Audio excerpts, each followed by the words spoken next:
Olá, sejam todos bem-vindos de volta. Eu sou a Thaís Emanuele e está no ar o Humana Podcast, um podcast que acolhe você e sua família. E no episódio de hoje vamos falar sobre um assunto bem importante, sobre a odontologia e os cuidados na vida do autista. E para falar comigo hoje, uma convidada muito especial, que está num dia muito especial aqui, a doutora Carla Tio, que é dentista e especialista em autismo. Seja muito bem-vinda. Obrigada, Thaís. Para mim é um prazer estar aqui, podendo falar com você e trazendo um pouquinho de como funciona a odontologia para as nossas crianças. Ai, muito obrigada, estou muito feliz de você estar aqui. E eu sempre pergunto para as pessoas que vêm no nosso programa, como é que você caiu nesse universo do autismo? Eu digo que esse universo caiu para mim, né? Não foi eu que caí. Eu tenho o Theo e a Isadora, né? São duas crianças atípicas, dois autistas. E quando eu cheguei em Brasília, já com o Theo diagnosticado, né? E cheguei na clínica e eu olhei e falei, bom, tem fono, tem pediatra, tem neuro, tem as inúmeras, né, especialidades, não tem um dentista. E aquilo me levou uma dúvida, né? Falei, será que não tem porque não precisa? Ou será que não tem porque não tem quem atenda? Uhum. E aí foi quando eu conversei, né, com o Dr. Sérgio na época, e ele falou, não, realmente não tem profissional nessa área humanizado, que vai entender as demandas, que vai conseguir ali buscar o conhecimento, até porque a gente não tem um protocolo de atendimento, né? Cada criança, ela é única. É única. E foi assim, né? E aí algumas mães começaram a me procurar antes até de inaugurar o consultório. Olha, você atenderia? Você faria atendimento domiciliar? Né? Tem uma mãe que eu sou muito grata a ela, que é a Vera, e ela foi uma das primeiras assim que me procurou e falou assim, olha, tem fulano fazendo atendimento domiciliar, mas eu queria que você atendesse. Ele cobra tanto e eu pago esse tanto para você. E aí eu falei, meu Deus, que desafio, né? Aquela insegurança. E eu sempre corri de criança, né? Uhum. A maternidade também foi algo completamente novo na minha vida, porque nunca foi planos, né? Nunca esteve nos planos que eu fiz. Uhum. Então, essa área também foi da mesma forma. Ai, que legal. Eu te conheci já tem um tempinho, também fui com você com a demanda. O Matheus, ele tem muito medo, mas ele melhorou. Vou até te contar aqui, ó, notícias quentinhas da hora. Ele melhorou, já conseguiu fazer limpeza, já Olha sem só. ser amarrado. Gente, o Matheus, ele ia pro dentista, ele era amarrado, não tinha um atendimento humanizado. E eu sofria muito, procurei a Carla com essa queixa. Falei para ela, Carla, ó, tô sofrendo, o Matheus sofre, toda vez que ele vai é um sofrimento, é um chororô. E aí eu queria que você me ajudasse. Aí eu queria que você contasse um pouquinho o que você fez com o Matheus para me ajudar. Ai, gente, vamos lá. O Matheus, ele é um querido, né? O que eu sempre analiso de cada criança, né, Thaís? Qual que é a compreensão da criança? O que eu vejo que falta nos meus colegas de profissão? Informação, primeiramente, né? E o bom senso, no sentido de que a criança ela é autista, mas a pessoa acredita que aquela criança não vai ter a compreensão do que está acontecendo. Sim. Né? É como se os nossos filhos... Ai, gente, é duro falar isso, duro, né? Mas é como se eles não tivessem noção da realidade, como se os sentimentos deles não existissem, não né? Fosse válidos, não fossem né? válidos. E o Matheus era nítido que ele era uma criança, que ele precisava apenas de um treinamento, de uma dessensibilização. Então, a partir do momento que você dar o comando para ele, eu percebi que ele entende. O que ele está sentindo? Ele está sentindo medo, porque todo mundo tem medo de dentista. Sim. Né? É assim, são pouquíssimas exceções de pessoas que eu conheço que falam que tem prazer em ir no dentista. Eu nunca conheci uma dessas, Carla. E eu sou uma dessas, que eu não tenho prazer, né? Não. E aí, se a pessoa fala, eu falo, bom, essa pessoa desconfia. Sei não, hein? Sei não, hein? Eu não sei, nunca ninguém chegou perto de mim e falou, eu gosto de ir no dentista. Eu tive 3 pacientes, né? Eu amo, né? Eu amo, eu tenho prazer.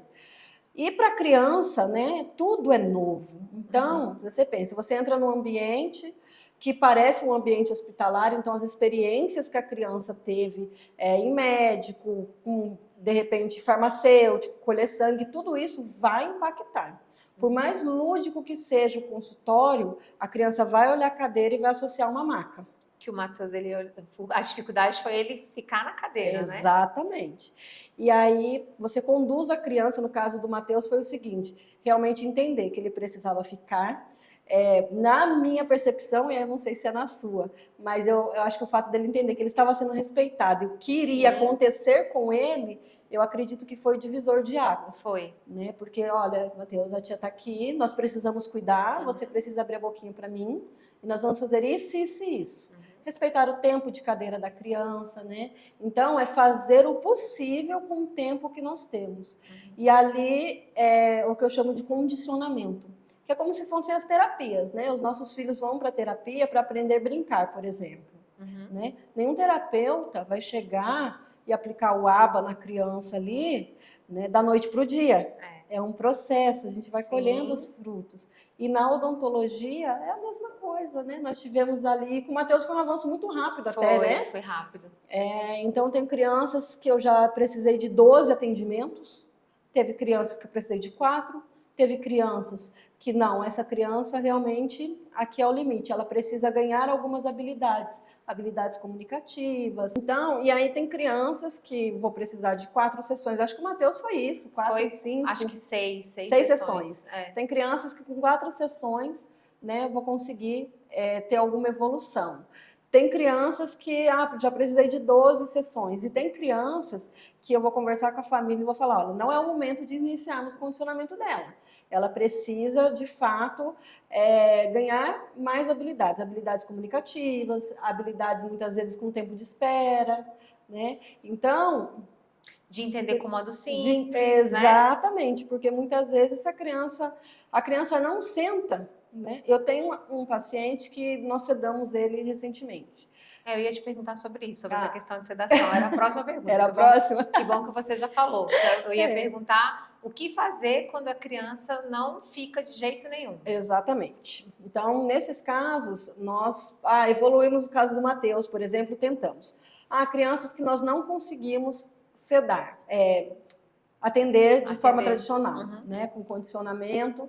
Então, nós vamos optar pela sedação. Em alguns casos, quando eu faço a avaliação dessa criança, porque eu faço uma entrevista antes do atendimento, e ali são 27, quase 30 perguntas que eu converso com a família para entender se eu consigo ou não condicionar essa criança, né, se ela já tem as habilidades para isso, ou se vamos partir para a sedação.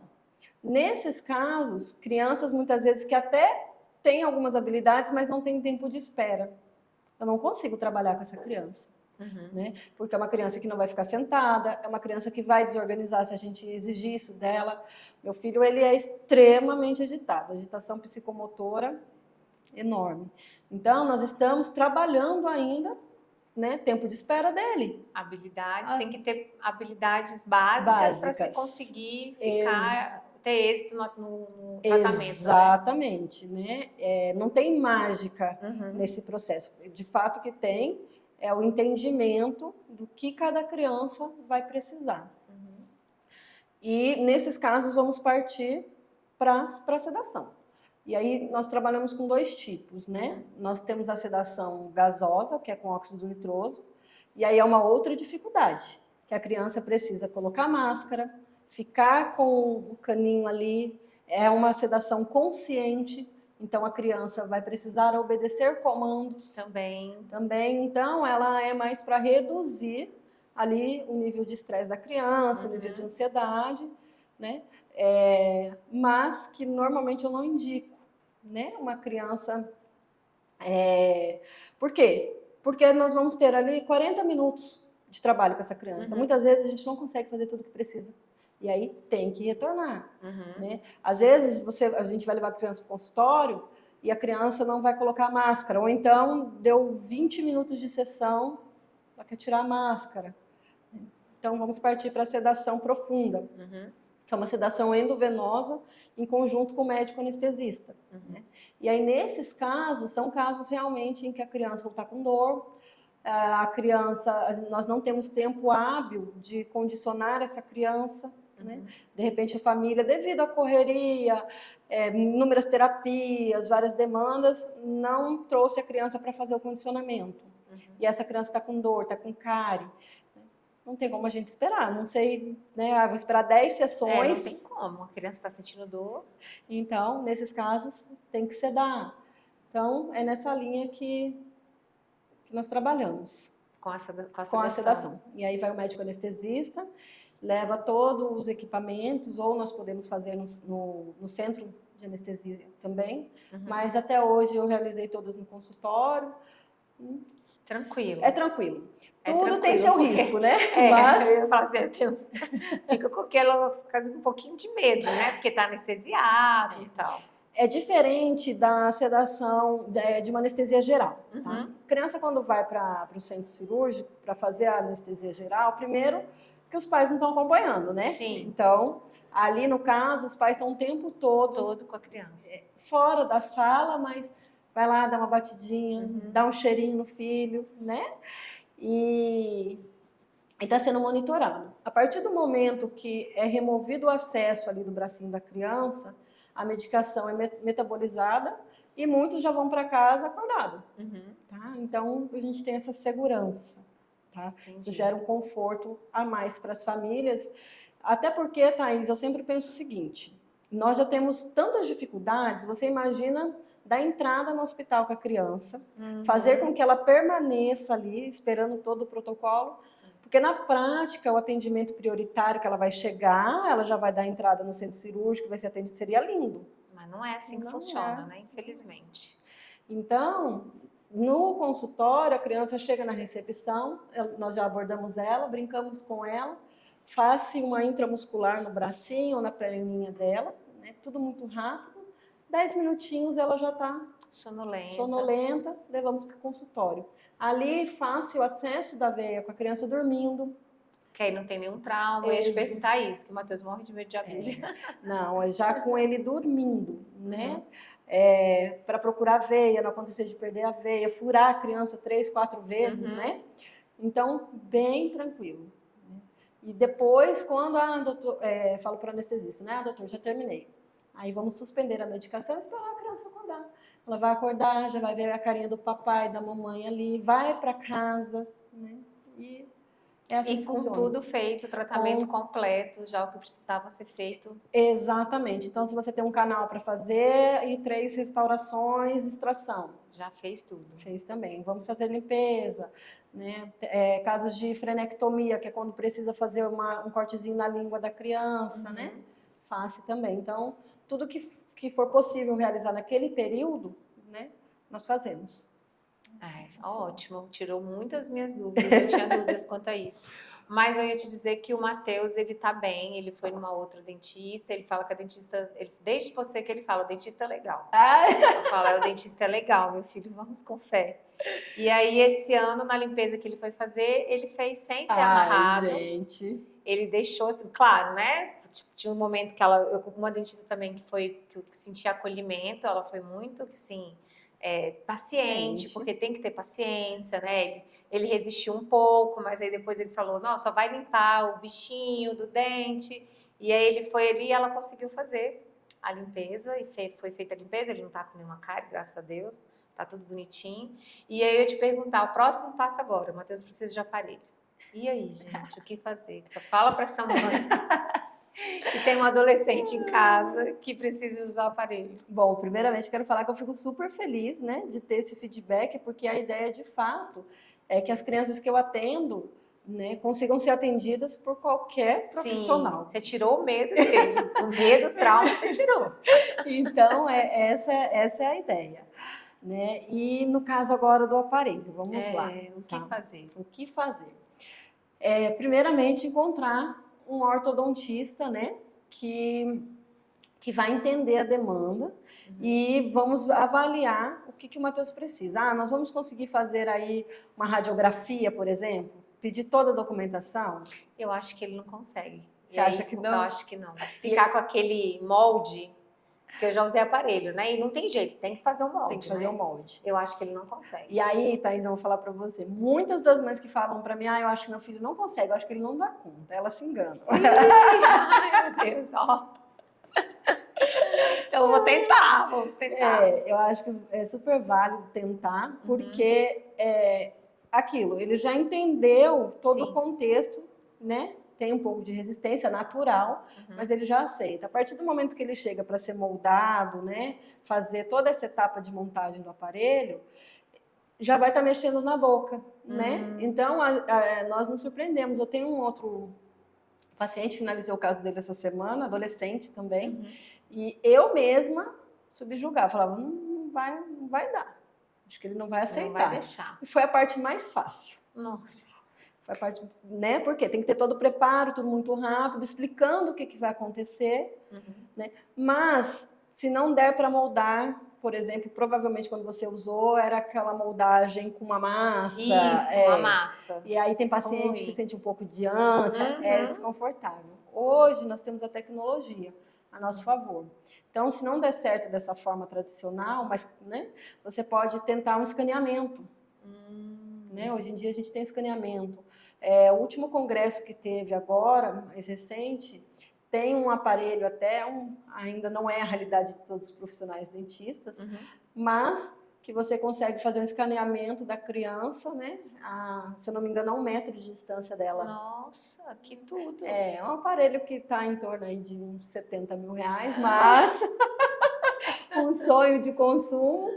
Mas que ajuda, né? Exatamente. Provavelmente, eu acredito que no mercado, as clínicas que fazem essa parte radiológica vão acabar investindo em algo assim.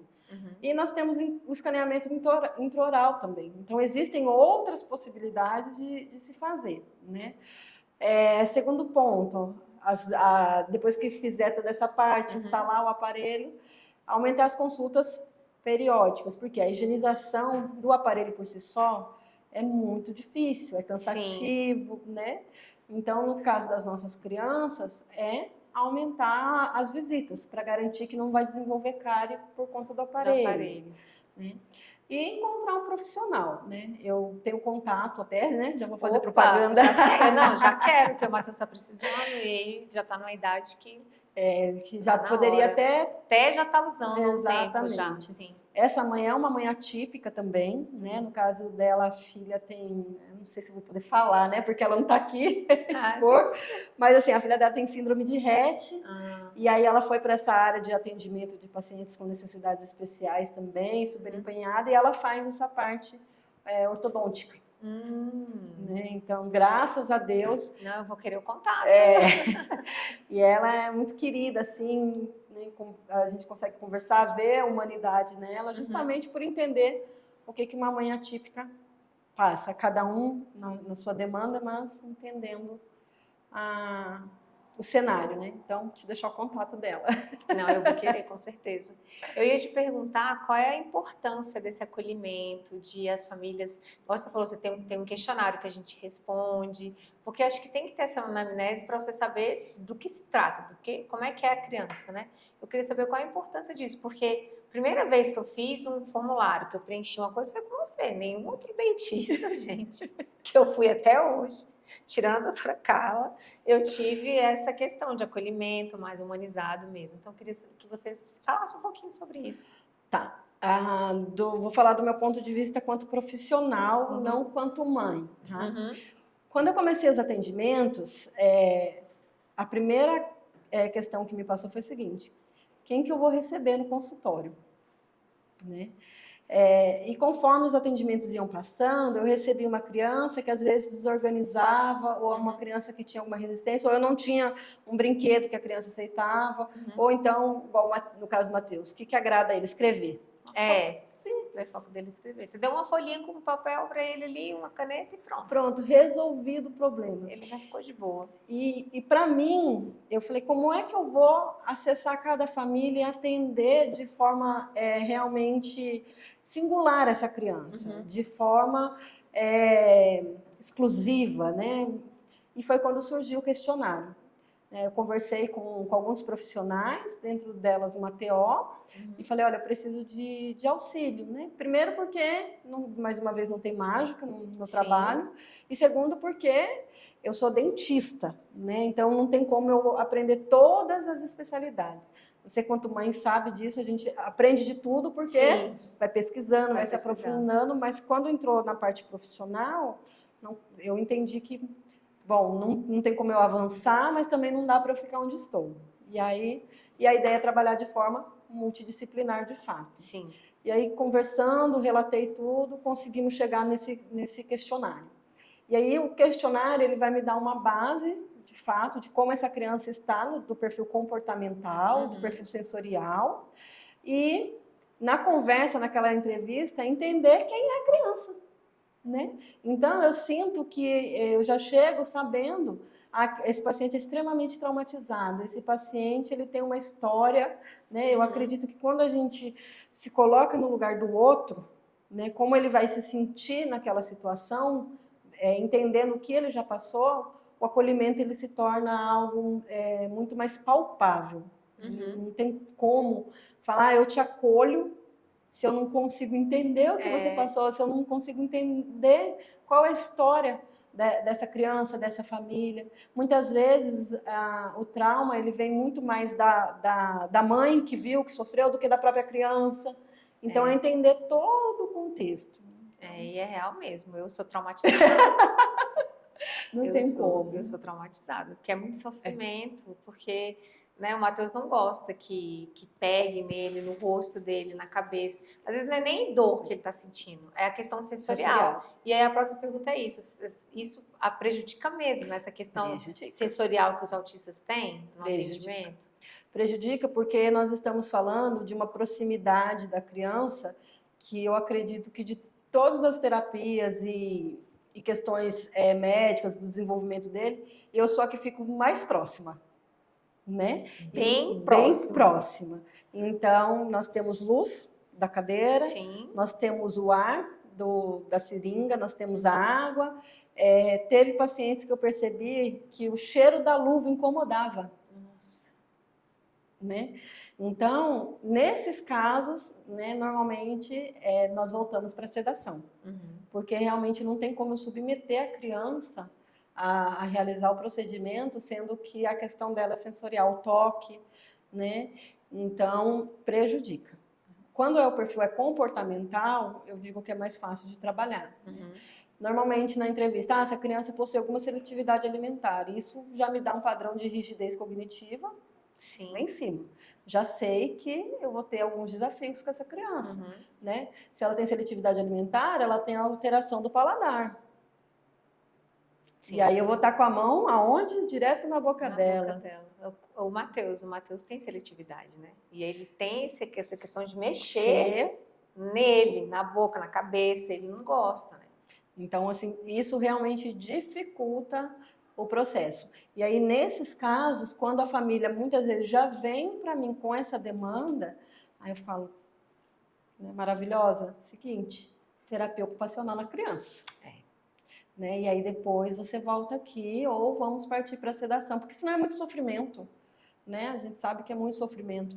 E aí, desse ponto de vista profissional, aí do ponto de vista materno... Você tem 2 crianças autistas, né, gente? O Theo, nós descobrimos aí agora uma disfunção sensorial nele, que até então eu não percebia, e ela transbordou de tantos estímulos, né? E aí, como é que eu me peguei? Sofrendo. Porque uma das questões dele está relacionada à estabilidade gravitacional. Então, assim, balanço, né? Velocidade do carro. E eu, simplesmente numa troca fui trocar ele para cadeirinha maior, né? Até hoje ele não se adaptou e ele queria ficar na da irmã, aquela coisa toda. Estava sofrendo, porque ele não estava se sentindo seguro, né? E até eu entender que era isso, Thaís. Nossa. Muito choro, muita briga, né? Era terrível. Aí depois que eu entendi, sofri, me culpei, porque, nossa, meu Deus, meu bichinho estava sofrendo. Mas a gente não consegue, não tem como, né? A gente adivinhar tudo. Aí você imagina, isso é um caso, você pensa a criança ficar comigo ali, que seja meia hora na cadeira, sob esse estímulo. É um sofrimento. Carla, agora eu queria perguntar para você, queria que você desse, por exemplo, dicas para os dentistas que estão nos assistindo aí. Que responsabilidade. Para os dentistas que estão nos assistindo, que atendem, que muitas vezes não querem atender pessoas, né, atípicas, ou que atendem essas pessoas atípicas, mas também que não têm uma abordagem humanizada, como eu falei para o Matheus, o Mateuzinho no dentista que amarrava ele, e aí na minha cabeça, assim, era a única coisa que podia fazer, eu não tinha outra informação de que poderia ser feito de outra maneira, e aí a gente acaba, igual fazer, a gente fica se culpando. Eu me culpo até hoje por ele ter sido traumatizado, mas eu ficava naquela situação, o menino precisava tratar, né? E aí estava com dor. E aí o que eu fazia? O que faz? Na época que ele era menorzinho, eu não ouvia falar em sedação aqui no Brasil e, enfim, dessas tecnologias. E aí eu queria que você desse dicas para esses profissionais que muitas vezes, né, enfim, causam um sofrimento e um trauma maior do que aquilo que já é, né? Sem muitas vezes necessidade. Exatamente. Bom, vamos lá. Primeiro para os colegas que muitas vezes não querem atender, né? Eu acredito que é necessário buscar conhecimento. Né? Eu atendo hoje a mãe se torna minha paciente também. E a queixa dela era o seguinte, né? O profissional até se dispôs a atender, mas ela percebeu que era com medo. Filho já maior, mais velho, né? Não faça isso. Né? E aí eu vou falar tanto como profissional, porque eu acredito que fere a ética, né? O juramento que nós fazemos ali, né? Na formação, e você fere uma família, uma mãe, né? É muito triste você ter um filho que você está zelando, cuidando dele, e você ver o outro com um olhar de discriminação, né? E aí é um olhar de discriminação porque não conhece a respeito dessa questão do autismo ou qualquer outro tipo de questão de saúde mental ou algum outro tipo de síndrome, né? Então, buscar conhecimento. Eu tive a oportunidade de palestrar numa faculdade aqui em Brasília, né? E é surreal, né? Ali você falando para os alunos, né? Então, em formação, como nós abrimos aquele gap que tinha, né? Da informação, se encaixa, a pessoa fala, era isso, né? Então, buscar de fato informação. Para os que atendem, né? Também buscar informação, mas de repente buscar essa questão realmente de entender que o atendimento para uma criança autista ele precisa ser diferenciado. A gente não consegue trabalhar com uma agenda de 1 hora para paciente, né? A cada paciente eu vou atender, não tem como, é impossível, né? Você precisa estar disposto a abrir mão do seu tempo, abrir mão daquela caixinha que nós aprendemos na faculdade, né? Muitas vezes, no caso do Matheus, por exemplo, a gente não vai conseguir fazer uma raspagem perfeita, 100% como eu gostaria, né? Mas eu preciso remover algo, eu preciso trazer um pouco de qualidade de vida para esse paciente. E aí o profissional fica apegado ao padrão do protocolo que aprendeu, né? Não posso atender sem touca. Tem paciente que não vai entrar na sala porque você está de touca. Né? Só atendo se for sentado no mocho. Né? Quantas vezes eu atendi de pé, no chão? Sim, o Matheus mesmo, você ficou de pé. De pé? Já não lembro mais. Ficou, fez luvinha para ele ficar brincando com a luva. Então, assim, realmente sair da caixa, pensar fora da caixa, porque público tem, né?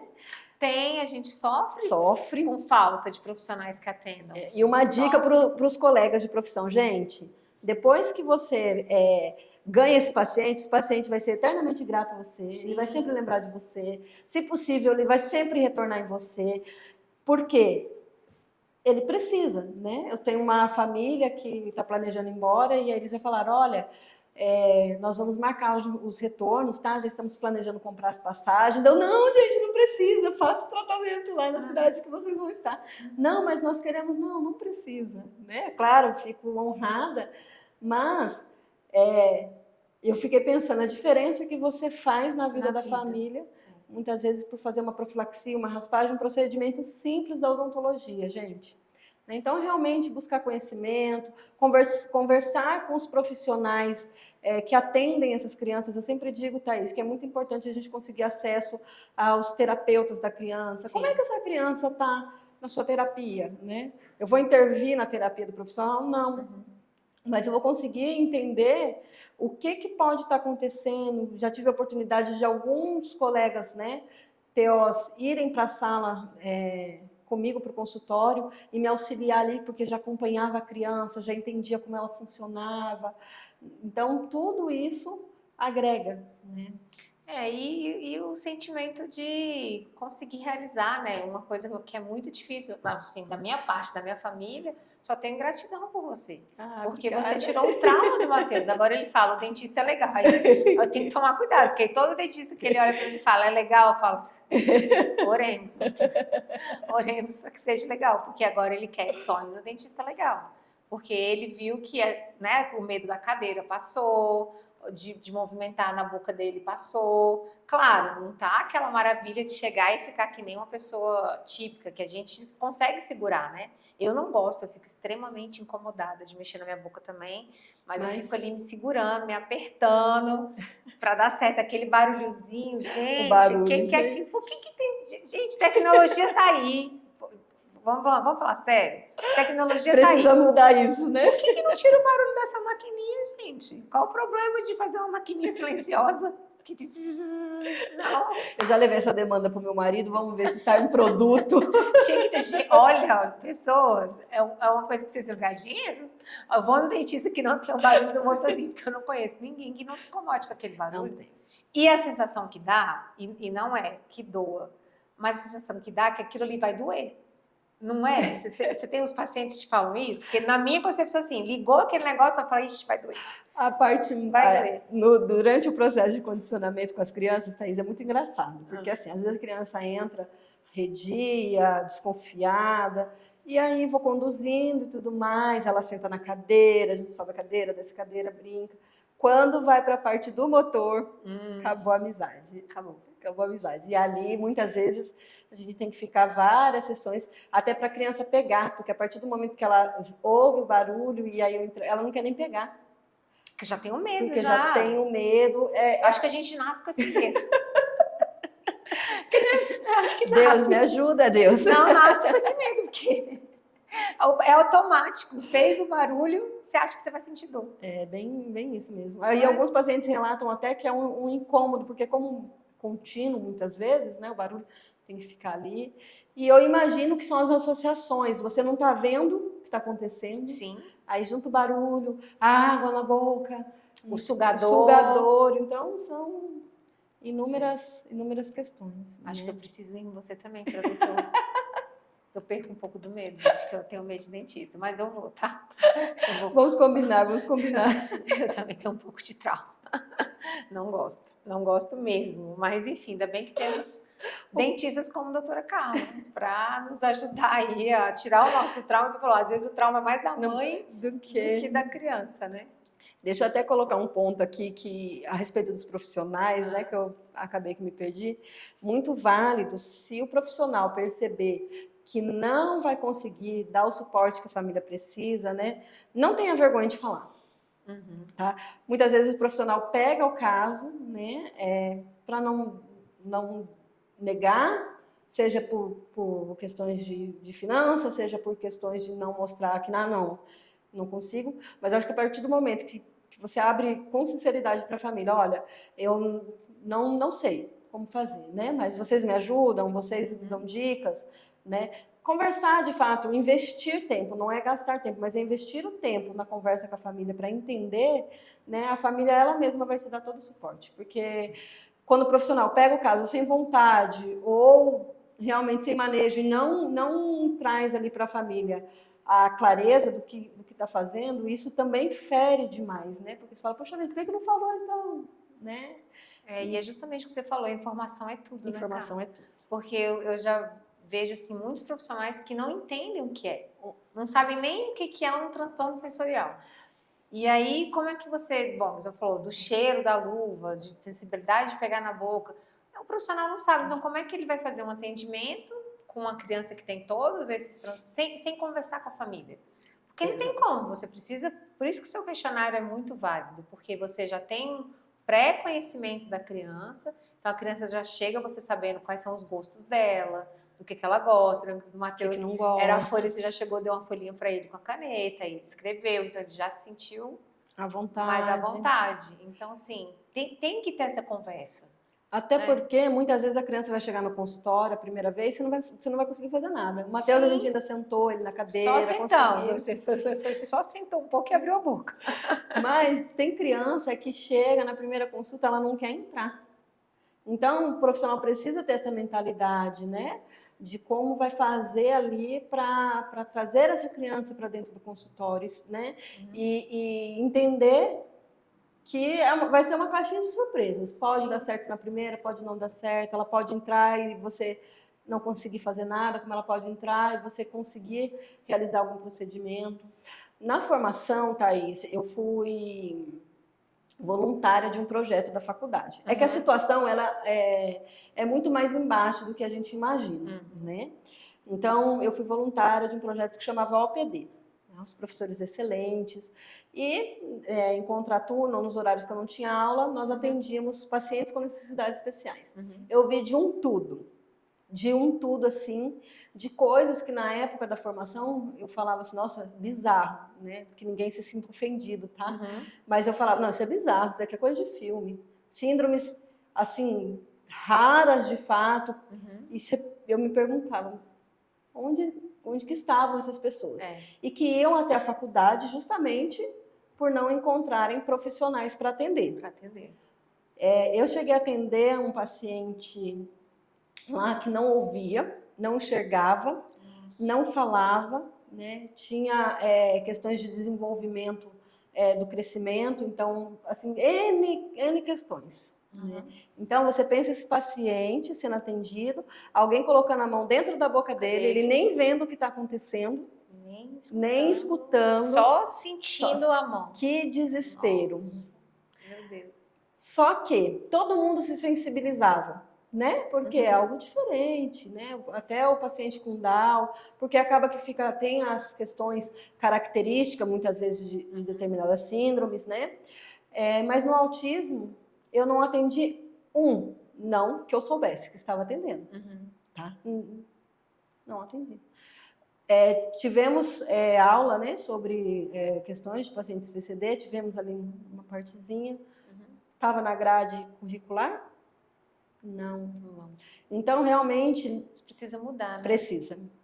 Precisa porque hoje nós estamos falando de autismo, mas nós temos o TDAH, as famílias sofrem também, né? Sim. Entre outras questões que não são visíveis, que vão afetar o comportamento, e a nossa sociedade vai julgar como mal educado, birrento, né? A família não tem o controle, né?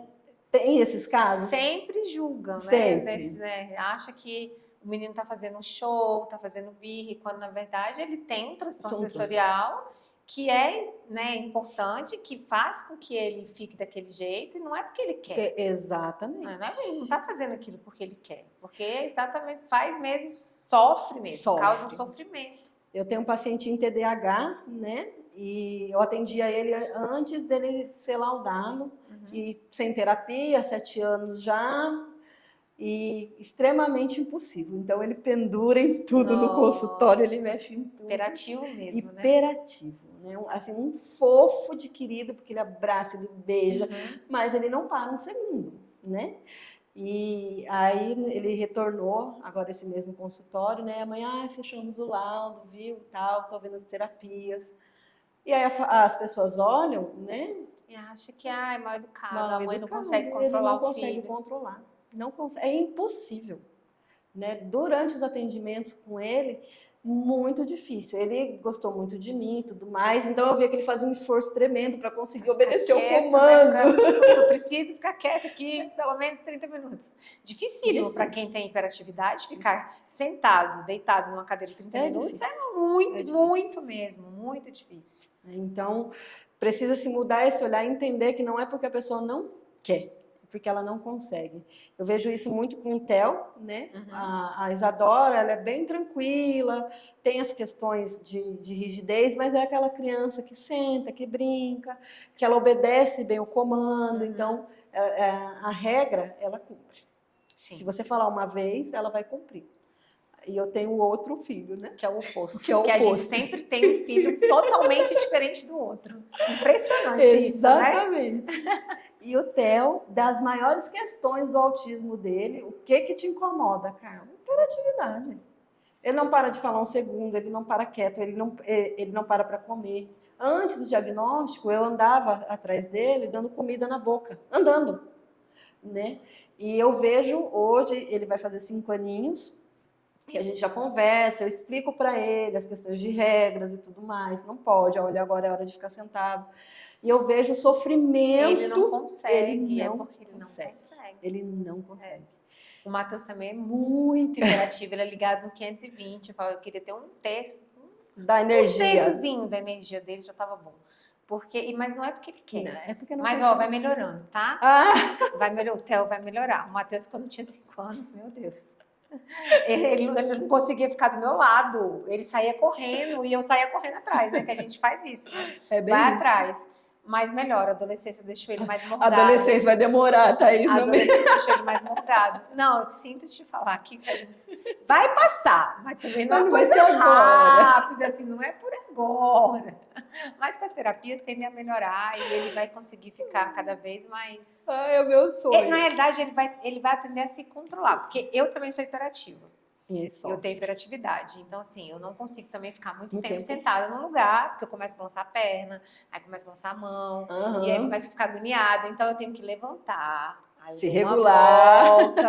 Dou uma volta, vou, passo uma água no rosto, volto, aí consigo ficar mais um tempo. Mas eu não consigo ficar, eu fico impressionada com as pessoas falam, nossa, tipo, até cinema, filme, que eu fico muito tempo, eu tenho que dar uma levantada. Você vai sair no meio do filme e fala, gente... Eu preciso dar uma levantada, só levantar um pouquinho ali e voltar. Porque eu não consigo. Então, é uma coisa assim que eu aprendi a controlar. Mas que eu também não... Eu sou uma pessoa que eu posso falar, você é sem paciência. Não é porque eu não gosto mesmo. Eu não gosto de esperar. Eu não gosto, por exemplo, de engarrafamento. É uma coisa que me tira totalmente do eixo. Porque eu falo, meu Deus do céu, eu tô parada.